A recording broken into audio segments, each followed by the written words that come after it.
Sebelum tonton video ini, jangan lupa like, comment, and subscribe. Assalamualaikum warahmatullahi wabarakatuh. Selamat pagi anak-anak, semangat pagi. Kita belajar bersama lagi ya.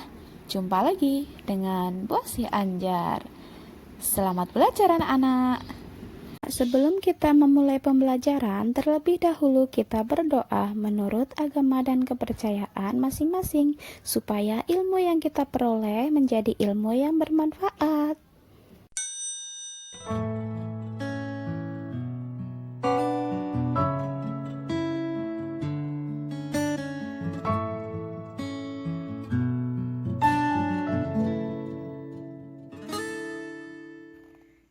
Anak-anak, hari ini kita akan belajar tentang tema 2 subtema 1, pembelajaran 1. Simak baik-baik ya.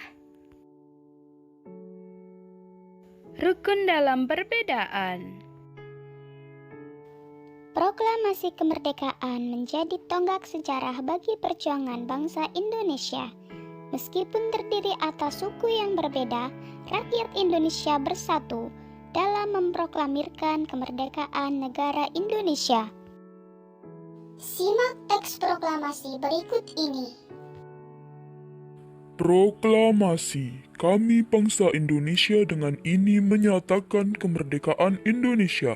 Hal-hal yang mengenai pemindahan kekuasaan dan lain-lain diselenggarakan dengan cara saksama dan dalam tempo yang sesingkat-singkatnya. Jakarta, hari 17 bulan 8 tahun 05. Atas nama bangsa Indonesia, Soekarno-Hatta. Proklamasi kemerdekaan Indonesia. Proklamasi kemerdekaan yang dilakukan tanggal 17 Agustus 1945 menjadi peristiwa penting bagi bangsa Indonesia. Peristiwa tersebut menjadi tonggak sejarah di mana bangsa Indonesia berhak atas kemerdekaan dan wajib mempertahankannya. Diawali dengan dijatuhkannya bom atom oleh tentara Amerika Serikat pada tanggal 6 Agustus 1945 di kota Hiroshima dan pada tanggal 9 Agustus 1945 di kota Nagasaki. Jepang akhirnya menyerah kepada tentara sekutu. Peristiwa ini dijadikan kesempatan oleh bangsa Indonesia untuk segera membebaskan diri dari penjajahan bangsa Jepang. Teks proklamasi ditulis di Rumah Laksamana Tadashi Maeda, Jalan Imam Bonjol nomor 1. Para penyusun teks proklamasi adalah Insinyur Soekarno, Dr. Andes Muhammad Hatta, dan Mr. Ahmad Subarjo. Konsep teks proklamasi ditulis oleh Insinyur Soekarno. Saat itu hadir pula BM Diah, Sayuti Melik, Sukarni, dan Sudiro. Sukarni mengusulkan agar yang menandatangani teks proklamasi itu adalah Insinyur Soekarno dan Dr. Andes Muhammad Hatta atas nama bangsa Indonesia. Teks proklamasi diketik oleh Sayuti Melik. Pagi harinya, 17 Agustus 1945, di kediaman Soekarno, Jalan Pegangsaan Timur nomor 56, telah hadir antara lain Suwiryo, Wilopo, Gafar Pringgodikdo, Tabrani, dan Trimurti. Acara dimulai pada pukul 10 dengan pembacaan proklamasi oleh Soekarno dan disambung pidato singkat tanpa teks. Kemudian bendera merah putih yang telah dijahit oleh Ibu Fatmawati dikibarkan. Menjelang proklamasi kemerdekaan, perbedaan daerah, agama, dan suku bangsa bukanlah penghalang bagi generasi muda dan generasi tua untuk berkumpul.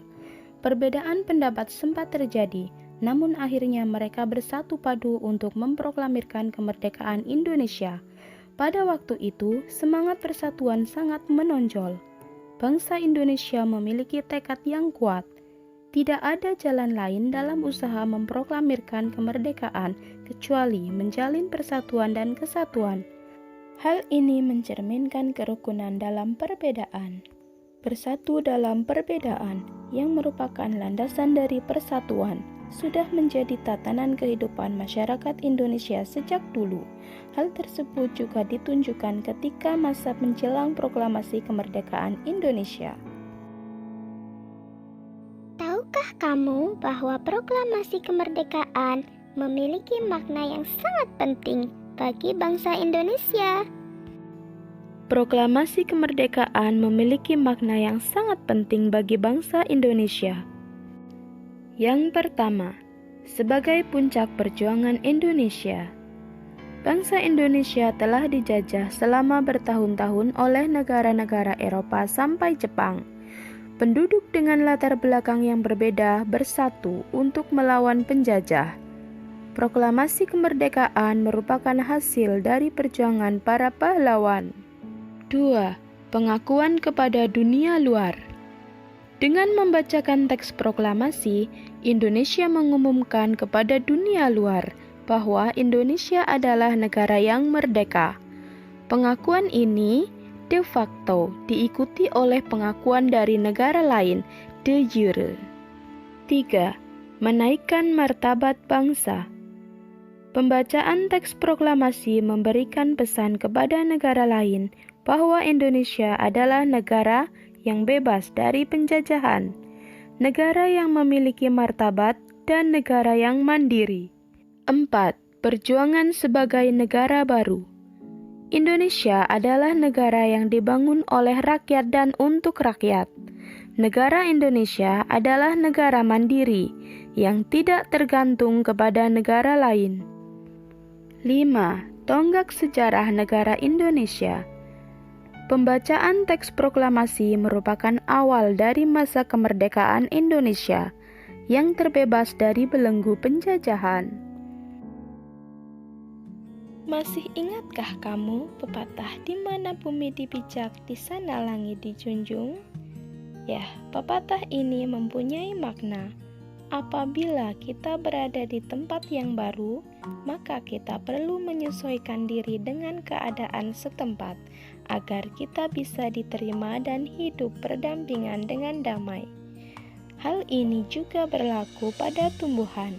Agar keberlangsungan hidupnya terjamin, maka tumbuhan harus mampu melakukan adaptasi sesuai kondisi lingkungannya. Bunga teratai. Tahukah kamu bunga teratai? Tanaman ini tumbuh di air.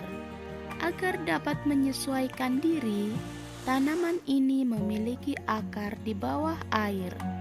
Tangkai daunnya tumbuh menjalar, sehingga daun teratai dapat mengapung di air. Daun teratai bundar dan lebar. Fungsinya adalah agar daun dapat menyerap cahaya matahari sebanyak-banyaknya. Hal ini akan berdampak saat penguapan air dan berfotosintesis. Daun teratai memiliki larutan yang bermanfaat sebagai pembersih daun. Teratai memiliki batang dengan rongga di dalamnya. Rongga ini berfungsi untuk membawa oksigen ke batang dan akar. Meskipun akar berada di dalam air, akar masih tetap dapat bernapas.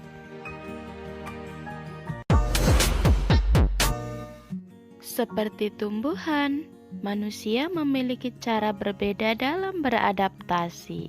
Perbedaan yang ada bukan untuk dipermasalahkan, namun untuk disyukuri. Tuhan menciptakan kita berbeda-beda agar kita saling mengenal dan saling menghargai. Perbedaan merupakan anugerah.